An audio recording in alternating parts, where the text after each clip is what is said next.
to my channel. My name is Sierra D. Hill. If you're new here, I am a aspiring author. I'm a writer.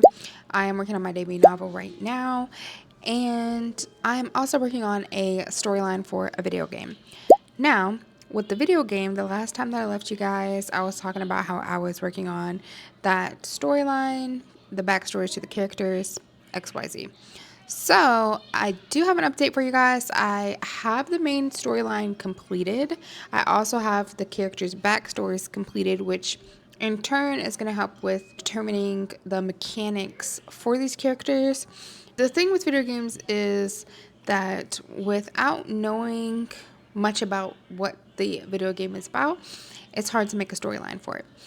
And without them knowing the storyline, it's hard for them to make the mechanics for the game. So it goes hand in hand. We have to work side by side together and figuring all of this out so that everything can connect and make sense. But now that I got the main storyline completed, the character backstory is completed, there was a dodgeball thrown at me, guys. Not a dodgeball, excuse me. Well, you can call it a dodgeball because I feel like I had been hit with a ball. Okay, I feel like I've been hit with something, but a curveball, if you will. And I have been hit with that curveball. And I am walking to first base. And I'm getting walked on that ball. So let me tell you why. Because now they want alternate endings to the video game, which I didn't know. Which I know already video game storylines are not like some linear, like novel type based story. There's not going to be like flashbacks and stuff like that. But they're telling the story in a way where you're finding out the story from the environment. You're finding out the story from different things that you see, different things that you read, different things that the character does, right? So that's, like it can be shown in like tape recorder, voice things, or notes, files, whatever.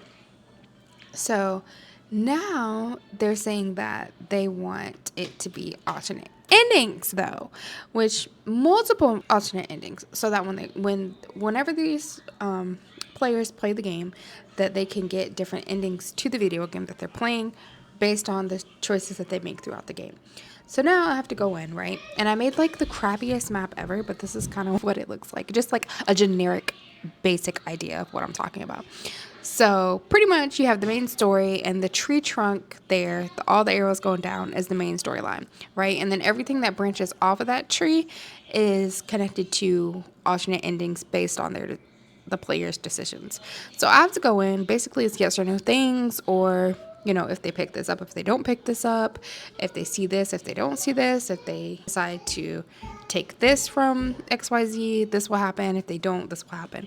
So really, it's kind of like a cause and effect thing. If they do something, if they don't do something, or based on a decision that they make, this is what's going to happen.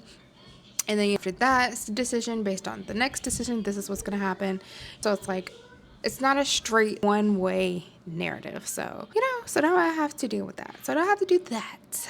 Okay? I signed up for this. I accepted this. So now I have to do that. So that has been stressing me out a little bit. I've been watching like all types of horror video games, all types of survivalist video games, story-based video games. I've been watching anything that I can in the realm of video games. Now also, I do have an update for you guys. I did have a debut novel that I wanted to be my debut novel, but I changed it. Because why not, right? I have decided that I wanted my Gray Town story to be my debut because it's just clicking for me. Like it feels like it's like something that people will like a lot. So as I said like 1,000 times, excuse me, I need to take like a speech class or something. And I just did it again. Anyways, listen, I decided for the Great Town, right?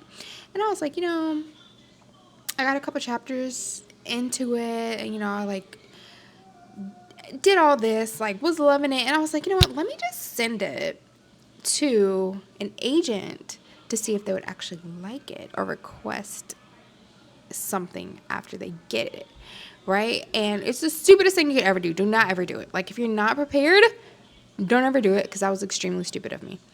So I was like, just playing around, what I'm saying? I was like, let me just see what happens. And of course, not only do I just send it to an agent, I decided to send it to my dream agent, because I'm slow. So I send it to my dream agent, and then I forget about it. I sent her a query because for her submission requirements, she wants the query letter and she wants small biography within the query letter and the first 10 pages. And I've never queried before. So this is all new to me. So I was like, okay, let me make this query letter. Let me, get my first 10 pages nice and crisp and let me send it off. So I sent it off, and then a couple weeks go by. I forget about it. I'm like, in my own world. I'm dealing with moving because I had to move in I only had like a couple of days to move, and not even that, not even a couple of days. You know what I'm saying? So I move all my stuff, and then, I'm in the process of moving all my stuff. And then while I'm in the process of moving all my stuff, I get an email. That email is from her. And she says, hey, thank you for sending me this. Can you send me the first 50 pages and the synopsis? So she requested my partial. And I was like, oh my God, this can't be. Let me show you. Let me just show you the email. So I was like, what? And I freaked out. I messaged Sarita, you're always there for me. Love you. So I messaged Sarita and I was like, Sarita, what do I do? Why did I do this? What do I say? What do I even though I know what to say and send, she asked for it, right? She asked for the synopsis and the next 50 pages. I was like, why did I do this? I'm stupid. So now I have to rush and get this done. So I rushed while I'm moving. I was using my phone to type things. I was using my laptop to type things and get things done. So this was the exact message that she sent me. Short, sweet, and to the point on Query Checker. She said, hi, oh my God, hold on. Damn, you can't even see that. But basically, it's super blurry, so I do apologize. Anyway, you can't see it. But she said, hi, Sierra. Thanks for sharing this. Can I please see the first 50 pages and synopsis and an attachment? Thank you. And then she signed her name, which you probably already saw it. But anyway, so I was like, oh my gosh. So I went ahead. I fucking wrote up a synopsis, and then I attached I had to work on those next 50 pages and get them nice and crisp too. So I worked on the next 50 pages for the next couple of, as fast as I can for the next couple of days. Boom, submitted it. And then now I'm waiting for her. I'm waiting for her reply now. But one thing that I noticed when I went back on Query Tracker is that her submissions were closed. And I was like, wait, when did she close her submissions? So I went and checked the time, or I checked the day that she closed her submissions, because you can see that on Query Tracker. And it shows she did that on November the 14th. And she asked me for my synopsis and next 50 pages on November the 15th. So she closed 2 submissions on the 14th, which makes me wonder, okay, did she get my submission, and was she like, okay, this is very promising, I'm gonna go ahead and close because I got enough of what I think I'm gonna need, you know what I'm saying, for this time frame? Because I'm pretty sure she, requested other people's that may have sent her whatever that she may have liked as well, not just me, but I was included. So she went ahead and closed 2 submissions, and I'm was really freaking out after I saw that. And I was like, okay, this has to be 100% crisp to the point. First time ever querying, first time ever writing a query letter for an agent. I've written before query letters, but this is my first time writing one for my own book for an agent, and my first time ever writing a synopsis for my own book for an agent. So yeah, I was stressed, guys, very, very stressed. And then plus I had to move everything in a day. So I was U-Haul back and forth, unpacking, packing, you know what I'm saying? It's been crazy. So yeah, that's an update for you guys. I'm going to keep updating you guys throughout the week. And today is Monday, December the 1st. I'm going to let you know when she writes back whatever she says, whether that's a rejection or not.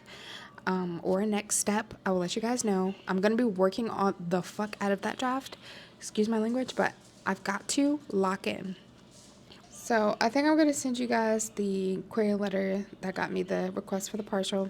And I'm going to wait to do that after I get a response, based on what she says. And I'll send you the synopsis as well that I sent to her. Sarita, thank you. You know what I'm saying? You came in clutch. Sarita read over my synopsis before I sent it, the only one that I told. And like I said, I'm going to be updating you guys throughout the week as far as how my writing is going on that draft. And then as far as applies, what that looks like, what she says, what the next steps are, or whatever. So yeah, either way, it's getting me to kick into gear. It's kicking my butt into gear. You know what I'm saying? And it's also making me lock in. So that's good. I did get a new printer, a Epson Workforce WF2950. Okay, so I'm gonna be printing this sucker off as soon as I freaking do the last line and I feel good about it and it's like set in stone. Before I even send it to her, if she requests the full, love me a printed manuscript. And plus, like, when you submit queries, like, I don't know if everybody does this, but after I submitted this query, because it's like the first time that I've ever submitted a query, of course it was to my dream agent, so I already knew a lot about her. I already knew a lot about her in the first place, so I went and I started, like, doing all these Google searches on her, on the clients that she's had. Like, I started doing all types of research, her interviews, everything. And then I saw in, like, her interviews in regards to what will make her request for a partial. And she was like, if the voice is compelling and the story is compelling in the first 10 pages and the query catches my attention, then I will ask for a partial. So I was like, okay, so at least I had that. Like, I knew I had that down pack because she requested my partial. So now I had to, like, come correct with the next 50 pages. So that's why I was stressed out. All right, guys. So wish me luck. That's it for today. I will see you guys tomorrow.